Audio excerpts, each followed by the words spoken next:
당시 회당장은 종교 지도자들 10명 이상이 모인 곳에서 회당장으로 뽑히는 거예요. 그러면 행정을 감독합니다. 명성이 있습니다. 존경을 받는 자리에 있습니다. 큰 권세를 행합니다. 회당 예배에서 가르치는 자를 결정합니다. 모든 행사를 관리, 감독하는 자가 오늘 관리라고 하는 회당장의 위치입니다. 그가 예수님께 다가간다. 이거는요, 그냥 그저 다가간다 생각하면 안 돼요. 왜냐하면 다른 종교 지도자들은 예수님을 적대시했어요. 예수님을 구주로 고백하지 않았습니다. 그런 사람들과 다른 생각을 가지고 예수님께 간다는 거예요. 왜 갔을까? 딸의 죽음으로 이 관리는 절망했습니다. 사랑하는 딸, 앞으로도 더 많이 살아야 되는데 그 딸이 죽었어요. 그러니 그 마음에 절망이 있고 소망이 없는 거예요. 아픔이 있는 거예요. 그런데도 이런 절박한 상황이 됐을 때에 해결할 수 있는 분은 예수님이다 라는 믿음이 그 안에 있어요. 여러분, 우리는 이 회당장 야이로처럼 어려운 상황이 되어야만 예수님을 구하고 예수님을 찾고 예수님을 두드리는 인생들입니다. 오늘 이 말씀을 통해 내가 그런 절박한 상황, 아픔 가운데 정말 누구하고도 말 못하는 현장에 있다면 오늘 이 말씀을 듣고 예수님이 죽은 자의 손을 붙잡아 일으켜주듯이 내가 주님께 손을 내밀 수 있는 힘도 없는데 그 주님이 내 손을 붙들어 일으키시는 줄 믿고 아멘 하시기를 바랍니다. 갈리가 와서 절하며 이르되, 와서는 공개적으로 믿음을 가지고 예수님께 찾아왔다는 거예요. 예수님께 찾아올 때 사람들의 반응은 다양하겠지요. 회당장께서 여기까지 왔어? 예수님을 구세주로 믿고 온 거야? 아니, 죽은 딸 때문에 왔다며? 와! 그러나 또 다른 이들에게는 어떻게 회당장이 이곳에 올 수가 있어? 오면 안 되지! 다양한 반응들이 있었을 거예요. 특별히 율법으로 가득 찬 사람들은 회당장이 그 자리에 와서는 안 되는 일들이에요. 절하며, 이 관리가 절했다는 얘기는 이 당시에 관습, 관행으로 보면 배를 땅에 대고 엎드렸다라는 모습입니다. 이 당시에 자기를 낮추는 모습이에요. 일반적입니다. 그 관리가 말합니다. 내 딸이 방금 죽었사오니 오셔서 그 죽은 몸에 손을 얹어주시면 살아나겠나이다. 죽었다는 이 죽었사오니 헬라어로 텔류타오는 갈리가 생각하기를, 인식하기를 자기의 딸이 완전히 죽었다라는 걸 알고 왔다는 거예요. 나도 이런 믿음은 없어요. 네? 저도 이 정도의 믿음 정말 저 없어요. 그러나 나를 살려주시고 나도 예수님 때문에 회복되어지고 부활할 거라는 기대와 믿음은 있어요. 그러니 이 죽은 자가 죽은 자를 위해서 아버지일지라도 이건 대단한 겁니다. 18절 후반절에 그가 말합니다. 오셔서 죽은 딸의 몸에 손을 얹어주소서. 그러면 살아나겠나이다 하니, 우리가 볼 때는 간절히 요청하는 것 같아요. 문법으로 보면 요청이 아니라 명령형입니다. 무슨 말이냐? 강력한 청원은 명령형으로 받아주는 거예요. 죽기 살기로 매달렸다는 얘기입니다. 주님께서 친히 능력의 손을 뻗쳐서 대주시면 일어나고 고쳐주시고 깨끗해집니다. 마치 마태복음 8장 3절에 나병 환자를 향하여 예수님께서 손을 그에게 대시며 말씀하시되 내가 원하노니 깨끗함을 받으라 하시니 즉시 그의 나병이 깨끗하여진지라. 아멘. 이런 현장이 오늘 함께 봉독한 본문의 현장입니다. 그리하면 예수님이 손을 뻗쳐서 대주시면 하나님이 불러주셔서 육신이 땅으로 돌아가기 전까지 살아갈 수 있습니다. 할렐루야! 이런 믿음이 어마어마한 믿음인 거예요. 19절 예수님께서 일어나 따라가심에 제자들도 가더니 구원자 예수님께서 관리자가 하는 믿음의 말을 듣고 일어났다는 거예요. 예수님은 나에게 어떤 예수님입니까? 여러분 각자에게 예수님은 나에게 어떤 예수님입니까? 때로는 엄마는 나에게 어떤 엄마이지? 아빠는 나에게 어떤 의미이지? 배우자를 향해서 배우자는 나에게 어떤 의미이지? 한번 생각해 보십시오. 예수님은 나에게 구원자입니다. 예수님은 나에게 있는 모습 그대로 내 영혼이 죽었사오니 어떻게 움직일 수 없는데도 불구하고 있는 그대로 봐주시고 나를 품어주시고 찾아봐 주셔서 나의 영혼육의 죄와 허물과 사망진단서를 가져가시고 그 모든 것들을 가져가실 뿐만 아니라 예수님 자신이 생명이에요. 예수님께 있는 그 생명을 나에게 부어주시는 분, 그런 마음으로 우리가 그렇게 하는 거예요. 아빠가, 엄마가 나에게 그런 분이에요. 배우자가 나에게 그런 분이에요. 옆에 분이 그래요. 이때 아멘 안 하면 큰일 나 그러세요. 응? 그런 마음으로 상대방을 봐주고 또 봐주는 거예요. 우리는 연약한 부분, 실수한 것, 잘못된 것 찾아보면 얼마나 많은지 몰라요. 그러나 의도적으로 희망을 보는 거예요. 의도적으로 그 사람이 잘한 거를 보지 않으면 관계는 유지될 수가 없습니다. 따라가심에 아콜루데오, 이 단어는 예수님이 아버지의 마음을 가지고 죽은 딸에게 간다라는 그 의미예요. 지금 아버지의 마음, 딸이 죽어서 고통스러워하는 그 아버지의 마음을 담아서 아버지의 마음으로 살려주시러 가는 현장이에요. 우리가 주님 앞에 왔을 때 주님은 따지지 않고 함께 해주시는 거예요. 여러분, 잘못한 사람 앞에 너 잘못했지 그러면요, 잘못한 게 아니라 화를 내요. 잘못한 사람 앞에 어떻게 하는 거예요? 품어주는 거예요. 옆 사람이 그럽시다. 진짜 아멘 안 하면 우리 목사님 화내 그러세요. 응? 이게 쉬운 얘기가 아니지요. 훈련을 받고 그 마음을 말씀으로, 하나님의 말씀으로 훈련받아 다듬지 않으면 어려운 얘기입니다.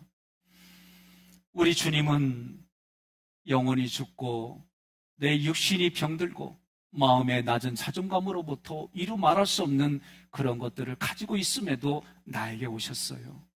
그래서 나의 영혼 육신의 그런 허물과 죄와 사망진단서를 가져가시고 영생, 영원한 생명이신 예수님을 나에게 주신 거예요. 그래서 그 예수님을 나에게 주셨다는 얘기는 말씀으로 내 가슴에 와 주셨다는 거예요. 20절, 12해 동안이나 혈루증을 앓는 여자가 예수의 뒤로 와서 그 겉옷가를 만지니, 만진다는 얘기는 이런 개념의 단어가 아니에요. 이렇게 스쳤다는 거예요. 스쳤다는 거예요. 히브리인들에게 12년이라고 하는 것은 완전수예요. 그래서 12제자 12지파 12년 완전수 무슨 의미냐? 이 여인이 혈루증을 앓는 그 기간이 더 이상 내게는 희망이 없습니다. 이 혈루증을 고칠 방법은 세상에는 없습니다. 이제 나는 이러다가 죽네 하고 포기한 상태가 완전수다 그 얘기예요. 사람을 통해 치료받을 수 있는 희망을 포기했다는 거예요. 더군다나 혈루병을 앓으니까 사람들이 자기를 부정한 여인으로 취급을 해요. 자기 스스로 생각해도 나는 불결해, 부정한 여인이야. 이렇게 생각하면 생각할수록 자기 자신을 좀먹어가며 힘들게 하는 아픔의 생각과 감정이 오죽했을까? 저주받았다는 죄책감, 율법으로 인해서 자기는 저주받은 여인이고 아무 힘도 없는 여인이고 사람과의 관계도 끊어져서 나를 가까이 하지 않는 그 관계 단절에서 오는 외로움, 내가 이런 모습으로 어떻게 내일을 기대하고 살아갈 수 있을까? 미래에 대한 막연한 불안감, 누군가로부터 도움을 받을 수 없다는 모든 것이 벽으로 느껴지는 절망감이 이 여인을 괴롭혔을 거예요. 더 마음으로 들어가면 그런 생각과 감정이 이 여인의 마음을 후벼 팠을 겁니다. 21절, 그때 이는 제 마음이 겉옷만 만져도 구원을 받겠다 함이라. 어떻게 이런 일이 일어날 수 있을까? 성경을 통해 보면 말 없는 예수님의 복음이 사람들을 통해 흘러가는 거예요. 어떤 사람에게는 소문일 뿐이지만 이 여인에게는 그 소문이 살아계셔서 역사하시는 예수님의 말씀으로 가슴에 와닿고 성령이 역사하여 그 마음에 예수님을 구세주로 받아들였다는 얘기입니다. 여인이 귀에 들려서 성령이 그 안에 역사해서 생각에 영향을 주어가지고 예수님의 겉옷을 만지기만 하면 나는 구원을 받을 수 있구나, 이런 자리에서 해결받을 수 있구나, 그런 생각이 믿음으로 일어난 거예요. 언제 예수님을 만날 수 있을까? 사람들의 눈을 피하며 다녀야 되는데 이 여인에게는 그 예수님을 만나기를 학수고대하며 기다리는 거예요. 그때에 야이로의 죽은 딸에게 간다는 얘기가 들리니 많은 인파들 속에 묻혀가면 숨겨지겠지. 그러며 예수님께 가지만, 그러나 그 시대의 율법은 잘못하면 돌 맞아 죽는 현장인 거예요. 그러니 이 여인이 그 마음에는 희망도 있지만 두려움도 있고, 한쪽에 기대도 있지만 죽을 수 있다는 절망감이 희노애락이 이런저런 모습으로 복잡하게 있지 않았겠습니까? 그러니 두려워서 남이 볼까봐 두려워서 살짝 스치듯이 만졌다는 거요. 그러니 우리가 생각해 볼 때에, 여러분, 슈퍼스타들이, 연예인들이 지나갈 때 많은 사람들이 손 하이파이브라도 하고 싶고 잠깐이라도 만지고 싶어 할 때에 때로는 내 손 안 맞았다고 삐지는데, 이거를 살짝 겉옷의 그 느낌마저도 예수님은 아셨다는 거예요. 그러니 오늘 우리는 찬양할 때에 나의 작은 신음에도 응답하시는 그 하나님이 오늘 말씀으로 나를 만져주시는 거예요. 그 예수님을 인식하는 거예요. 나는 이런 상황을 예수님이 알아주실까? 그런데 예수님은 창세기로부터 요한계시록까지 우리의 그 아픔과 고통을 보고 듣고 알고 계시는 하나님이심을 믿으시기를 바랍니다. 22절, 구원자 예수님께서 가던 방향을 돌이켜 이르시되 따라 안심하라, 내 믿음이 너를 구원하였다 하시니 아멘. 이 당시의 율법은 여인이 외간 남자의 몸에 손을 대면, 옷에 손을 대면 돌 맞아 죽는 거예요. 절대 그렇게 하면 안 돼요. 더군다나 혈루증으로 앓는 여인이면 부정한 여인 취급받아서 부정한 여인은 밖에 나와서도 안 되는 거예요. 집 밖에 있어야 되는 거예요. 그래서 이 여인의 현장은 율법에 의해서 비난을 받고 수치를 겪으며 심지어 죽음의 위기에 있는 두려움과 염려가 있는 자리입니다. 그런 여인에게 예수님이 따라, 나 아무리 부드럽게 얘기해도 이상 안 나와, 따라 부르는 거예요. 왜 딸이라고 불렀을까? 이 당시의 율법은 가족 간에는 딸이 아빠의 몸을 만지고 동년배의 몸에 손을 대도 괜찮아. 왜? 가족이니까. 예수님이 그런 여인의 마음을 꿰뚫어 보시고 말씀하시기를 따라, 그런 거예요. 오늘 옆에 분에게 예수님의 마음을 가지고 따라, 그리고 여인은 아들아, 한번 이렇게 인사합시다. 아니, 하려고 그러니까 나보다 20살이 더 많아요? 그래도 예수님의 마음을 가지고 따라, 아들아. 왜 못해요? 부부간에는 여보야, 자기야, 남편아, 아내야, 그러는 거요. 교회에 올 때는 우리가 부부싸움을 했던, 서로 간에 힘든 일이 있던, 말씀으로 다시 내 마음의 생각과 감정을 부수고 그 마음으로 오늘 우리는 따라, 아들아 하고 다시 나가는 거예요. 이것이 오늘 우리에게 있어야 됩니다. 어떤 분이 저한테 그래요. 나가시면서, 목사님, 가족 간에는 그러는 거 아니에요. 아니요, 잘못 배워서 그래. 사랑하는 마음을 가지고 사랑합니다. 고맙습니다. 다시 한번 품으며 가겠습니다. 그렇게 우리가 예배 때 나의 것들을, 연약함을 불러 태우는 거예요. 여인은 남자의 몸에 손을 댄 행위가 율법에 반하기 때문에 두려웠겠지요. 염려가 있고 근심이 있겠지요. 그래서 율법은 정죄요. 그러나 복음은 정죄당한 나를 살려주시는 거예요. 그 봉업이신 예수님이 여인에게 아버지의 마음을 가지고 말하는 겁니다. 딸아, 안심하라. 여러분들, 이거는 해야 돼요. 딸아 대신에 자기 이름을. 여인은 딸 대신에 자기 이름, 남자는 아들 대신에 자기 이름. 먼저 처음에는 자기를 향해, 자기가 남성이면 아들아 안심하라, 내 믿음이 너를 구원하였느니라, 내가 너와 함께하리라, 이렇게 한번 선포하시고, 또 한 번은 자기의 이름으로 성현아 안심하라, 내 믿음이 너를 구원하였느니라, 내가 너와 함께하리라, 이렇게 두 번 자기 자신에게 손을 대며 그렇게 선포하겠습니다. 시작.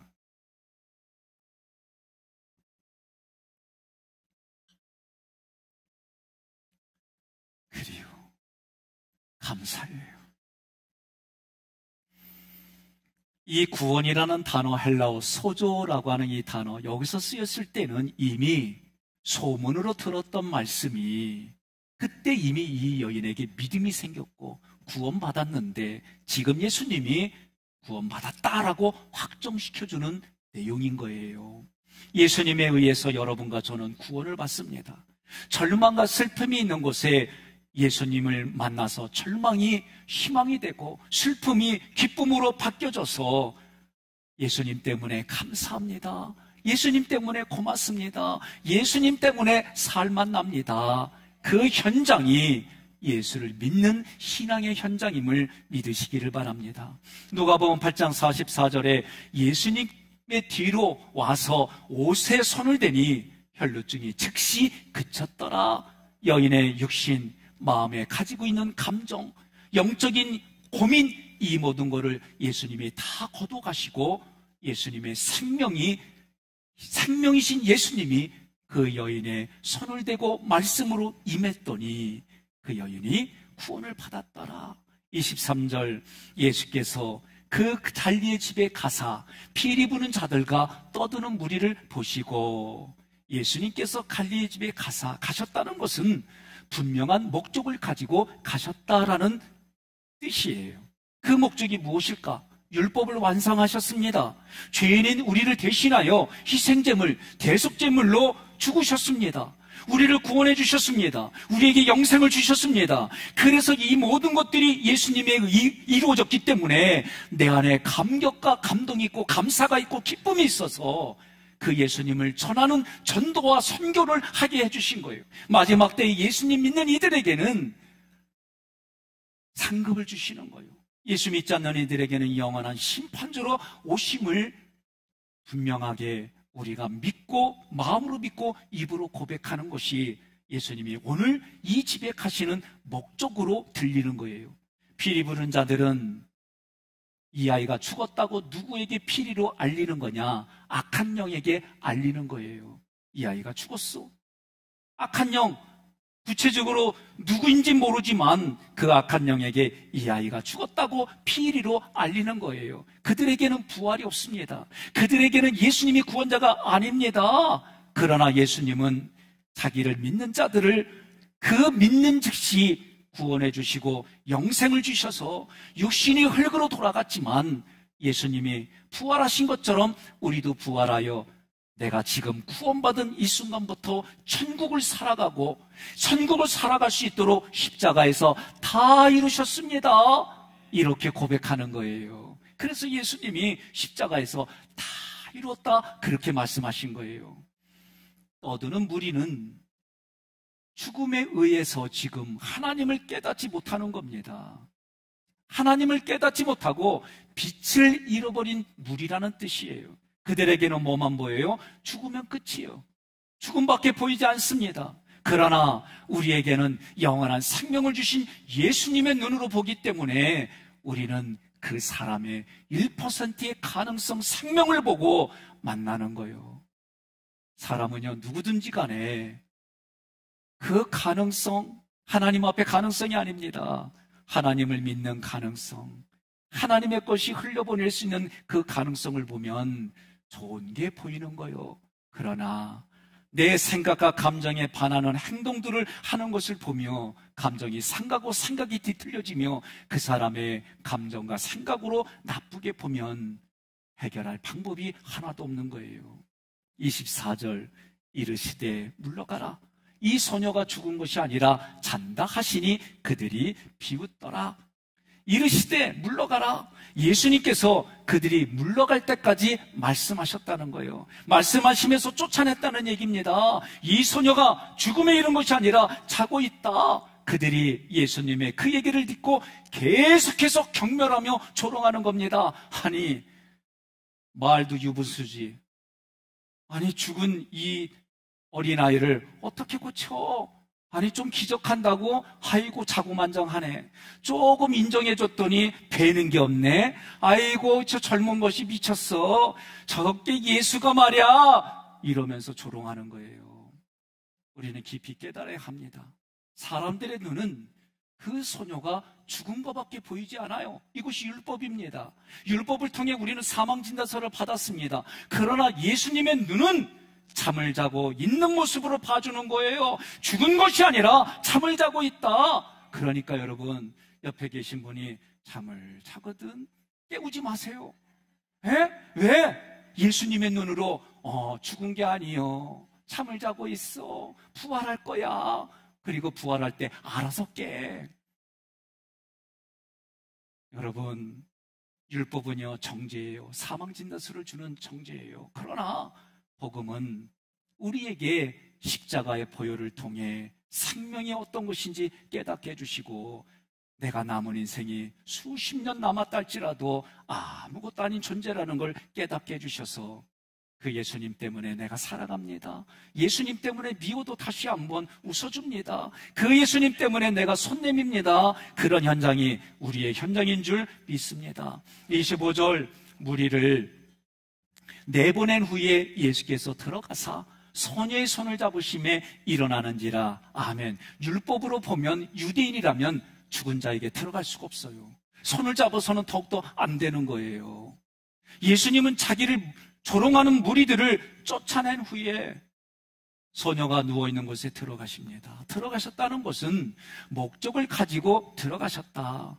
우리의 현장에도 예수님은 오셔서 십자가에서 모든 것을 해결하신 그 예수님이 죽은 영혼과 같은 나에게 찾아와 주셔서 내 손을 붙들어 일으켜 세우시고 나와 영원히 함께 해주시는 그 예수님이 오늘 여러분과 제가 믿는 예수님인 줄 믿습니다.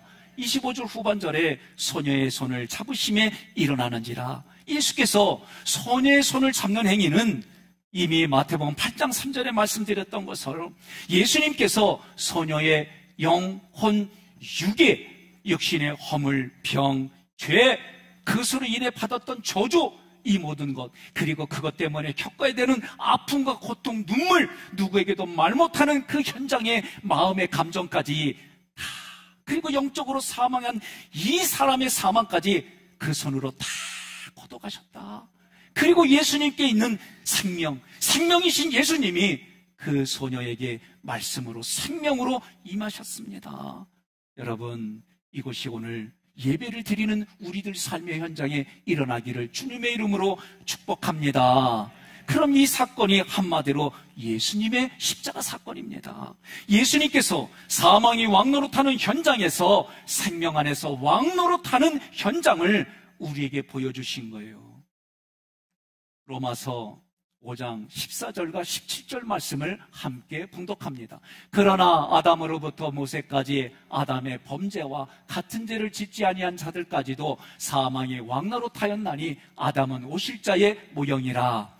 한 사람의 범죄로 말미암아 사망이 그 한 사람을 통하여 왕노릇하였은즉 더 은혜와 의의 선물을 넘치게 받는 자들은 한 분 예수 그리스도를 통하여 생명 안에서 왕노릇 하리로다. 아멘.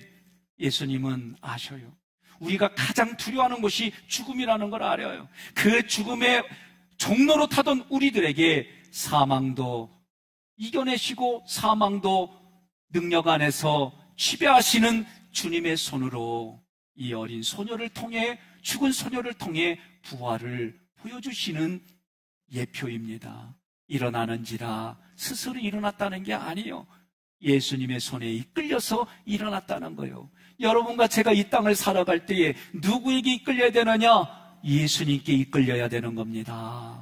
예수님에 이끌려서 이 소녀가 일어났어요. 여러분 중에 어떤 이유로든 쓰러져 있다면, 여러분 중에 경제적인 위기로 쓰러져 있다면, 인간관계로 막혀져서 외롭고 고통스러운 현장으로 쓰러져 있다면, 육체의 질병 때문에 쓰러져 있다면, 오늘 예수님의 이름으로 예수님이 손을 잡고 일으켜주시는 현장이 나의 현장입니다.